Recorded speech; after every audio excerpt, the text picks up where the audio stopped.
Hey guys, it's Darren Nicholls here. I'm the president of Virtual Healthcare Technologies, and I'm here speaking with Dean, the founder of Virtual Healthcare Technologies, Dean Shev. How are you doing today, Dean? I'm doing great. Thank you, Darren. Thank you. Awesome. Well, we were offered this opportunity by Reza and Pixel Perfect to do our own little podcast here in the booth. So I thought I would take this opportunity to let people know, first of all, the inception of Virtual Healthcare Technologies. So, Dean, what brought me on to the company when I joined as a co-founder 9 months ago, I think, maybe 7 months ago, was your inspiration for it and why it came to be. So why don't you walk us through that story? What sparked the idea behind Virtual Healthcare Technologies? Oh, thank you, Darren. It's a very complex, I guess it's going to be a very complex answer, but I think what sparkled is combination of stories, combination of exposure that I had myself experienced being in a healthcare system, as well as working in a healthcare system. So when you are working in a healthcare system on data analytics side of it, you tend to see things on a projection of 5 to 20 years ahead of anyone else, because that's what I do for healthcare. I do analytics, I do long-term planning and projections.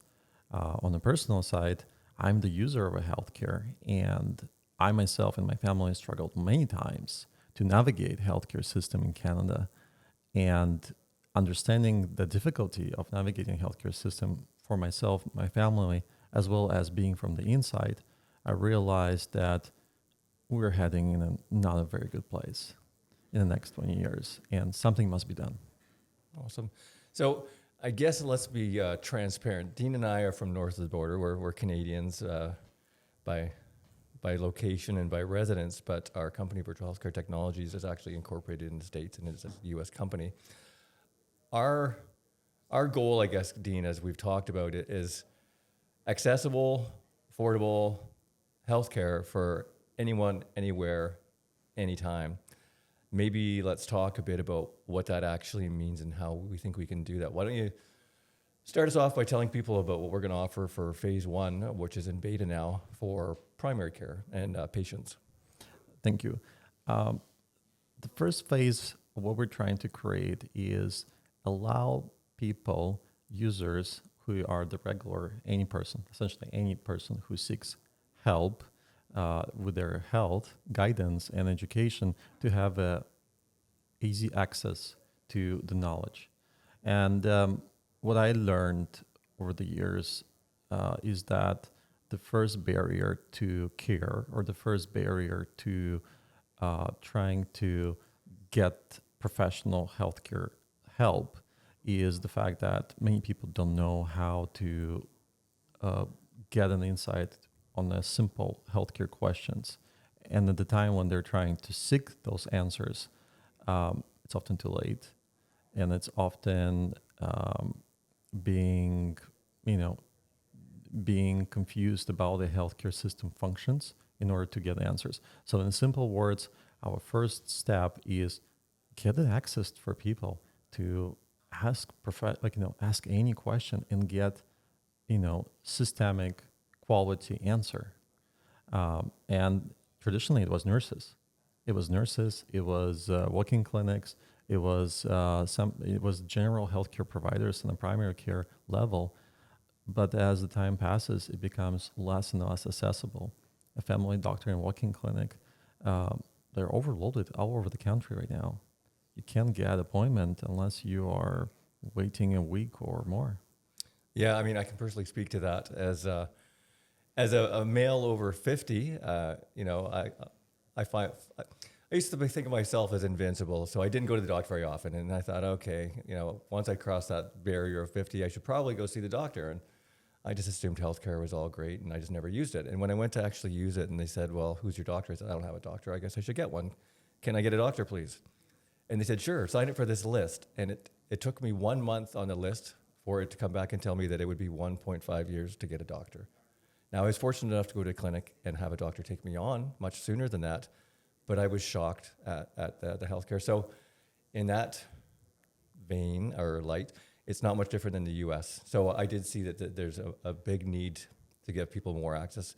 maybe talk about how people can use our system in terms of controlling and managing their own data and allowing doctors to access that, just to what's going to provide that care in a faster manner and at a higher level of quality. I think the best value that any person right now can create for themselves is, as you said correctly, is to collect the data on himself or herself regarding their health, right? And a lot of people are trying to do that through a variety of different apps. Simple apps on your phone for walking, how many steps you take to count, calories counting is one of the kind of examples. Another example, of course, is Apple Watch that does cardiac heart rate system. And that's what I use right here. Yeah. Yeah.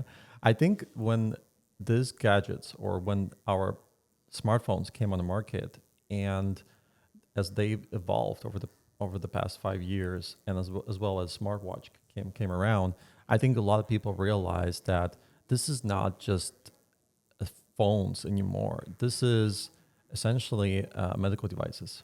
Right. And as a medical device, it collects data on you. Well, guess what? A family doctor or primary care PCP, it can provide you a lot of information just by virtue of looking at the history of your heart rate, looking at the history of your data. Data has a lot of, data tells story about your healthcare. So I think one of the things that we want to do is a lot of people struggle by having all these gadgets, devices, information, even paper written information. Oh, my weight used to be this. Oh, I used to sleep this many hours, but now I sleep this one. They don't have a centralized place to put it, right, or collect their own data and then use it to try to understand what's going on with their health. Okay, so let's just get right to the point that most people are probably going to jump to in their minds is, well, why wouldn't I just use ChatGPT to try to get the same results? Yeah. Well, the thing is, ChatGPT is not meant for healthcare. It's not meant for healthcare for multiple reasons. First, it is not a place where you can safely store your data. Your data must be stored on a platform that is HIPAA approved, meaning that it's secure. It's not going to be hacked. It's not going to be disclosed anywhere. So it has to be high-level encryption data for healthcare usage and for healthcare, as we said, ChatGPT to use. So right now, ChatGPT is not doing that. So when you're releasing your information to ChatGPT, technically you're releasing the information to the company. You're not owning it. Great. Well, we won't take up too much more time, but let's maybe just walk through. So phase one is the way to reduce the impact on healthcare and the strains that are currently happening is to reduce the number of people going to a doctor by helping them with their own preventative health care and guidance. Phase two, which we've done a study at Northeastern University with a proof of concept, is for the people who do need to see a doctor, how do we use that information in our product and service to improve that and make it more efficient? Oh, yeah, absolutely. So I think what we want to do, as you said correctly, phase one, offer opportunity for people to come on our platform and get quick answers fast. An answer that is reasonably good for education, for healthcare guidance. And as you create a profile on our platform and use our AI to ask educational and research questions regarding your health, as well as help you to be more knowledgeable on the preventive side, we don't want you to just waste time on our platform without opportunity to use this information in having a telehealthcare conversation with a doctor. Now, the thing is, as we said before, we are facing and about to face even more healthcare crisis as our country, Canada, and as US are coming more towards high aging population. So everyone wants to have a healthcare. Everyone needs a healthcare because our population is aging and we don't have enough healthcare providers. And so your healthcare provider close to your home, as Darren, you mentioned, might be a couple months wait time. Your surgery, as we know, can be 8 months to a year wait time.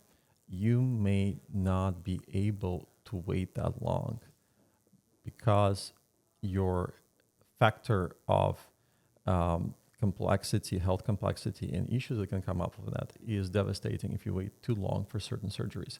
So what we want to offer on the phase 2 is the fact that we want to open up, as you said, everywhere, anytime, healthcare access. Your doctor that you might want to talk to might be available in another province, in another city, another town. And in order to communicate a quick and fast access to that doctor, that's where the phase 1 comes in, your profile.